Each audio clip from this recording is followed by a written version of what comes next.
फैबाय थानाय जितु बिसायख'थियाव जोंनि ओनसोलनिफ्राय 9,500 जोंनि रायजो राजाफ्रा भट होगोन। मैया जिखिनि बाहागो लादों खोब बेसे माने 200-250 हयथ' बाइक जानो हागौ आरो जे जोङो UPPL नो मानो भट होगोन बेखौ बिथांमोना हयथ' मिथिया।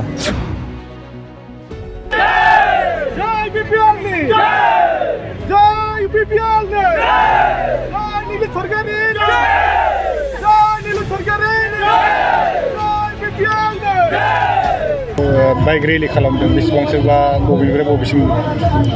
दिनै बिश्वनाथ जिल्ला UPPL राजखान्थि हान्जाया 100निफ्राय जोङो मोनसे बाइक रेलि खालामनाय जाबाय। दा बेखौ जोङो नावमारासिम थांनायनि मोनसे थांखि लादों। दाबो माखासे गोबां जितु जोंनि दैदेनगिरिफोर बा बाइक सालायगिरिफोर खावसे थांगासिनो दङ। दा बेयाव जोङो जोंनिफ्राय गासै बाहागो लानायखौ नायोबा जोङो 1,000 जोङो टारगेट लादोंमोन। दा दिनै बेखौ नायोबा 1,000 जोंनि सालायगिरिफ्रा बाहागो लादों।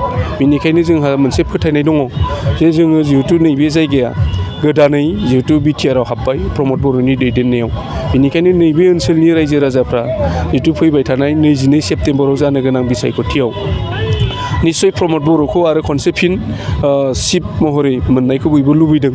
मानोना जोंहा गोबां जेंना दङ, जिहेतु आद्रा माखासे खामानिफोर मावनांगौ दङ। बेनि थाखाय जोंहा मोनसे फोथायनाय दङ फैबाय थानाय जितु बिसायख'थियाव जोंनि ओनसोलनिफ्राय 9,500 जोंनि रायजो राजाफ्रा भट होगोन। जितु गोबां दिनै गोबां दोलोफ्राबो ढौ मोनसे मैयासो जास्ट थांदों जितु BPFआ बिथांमोनाबो 1,000निबो बारा होननानै फोरमायदों बाइक रेलि खालामदों। बेयाव जों नायोबा नुयो बिथांमोननि जितु मैया बाहागो लानाय, बेयाव जोंनि मिथिनायाव जोंनि ओनसोलाव गोबां माखासे गामिफ्रा माखासे जाहोननि थाखाय हाबाखै, खिन्थु जोङो रिपर्ट मोनदों आरो सिनायदोंबो गोबां माखासे रायजो राजाफ्रा जितु बेयाव थाङोबा बाइक थाव सोनो थाखाय मोनो। बेयाव माखासे हाबै गामिफोरनि रायजो राजाफोरखौ बाहागो लाफैनायखौ जों मिथिदों। मानोना जोङो बेयाव मास मोननै जाबाय खामानि मावनाया। हयथ' दिनै जिहेतु BPFआ जोंनि बे बिश्वनाथ हालामनि दुखुनि समाव खैफोदनि समाव खुनु जोंजों बेबायदि रायजो राजाजों गसङाखैमोन।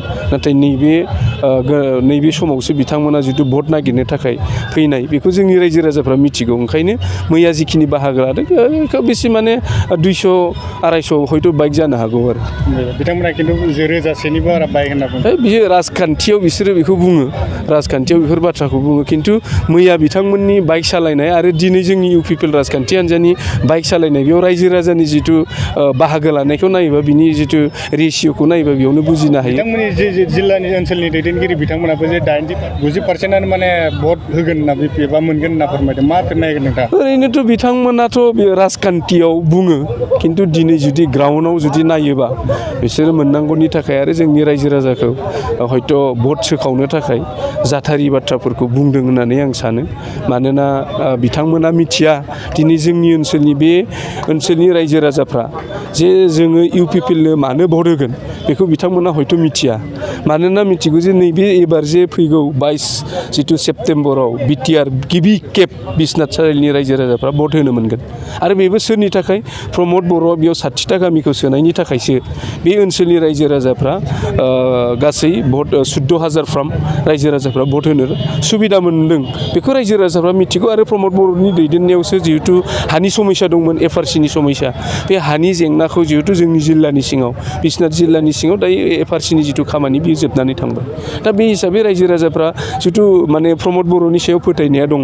बेनिखायनो बिथांमोना हाजारखि बुङोबाबो राजखान्थिनि थाखाय बुंगोन। खिन्थु आं दिनै सासे आफादगिरि हिसाबै बुंगोन, नोंथांमोना जितु 26 तारिखनि जितु रिजाल्ट बेयाव बेसेबां पारसेन्टआ थांदों आरो जोंनि बुंनाया बेसेबां राइट, नोंथांमोना उनाव जोंखौ हयथ' बेबायदि इन्टारभिउ लाफिननो हागोन।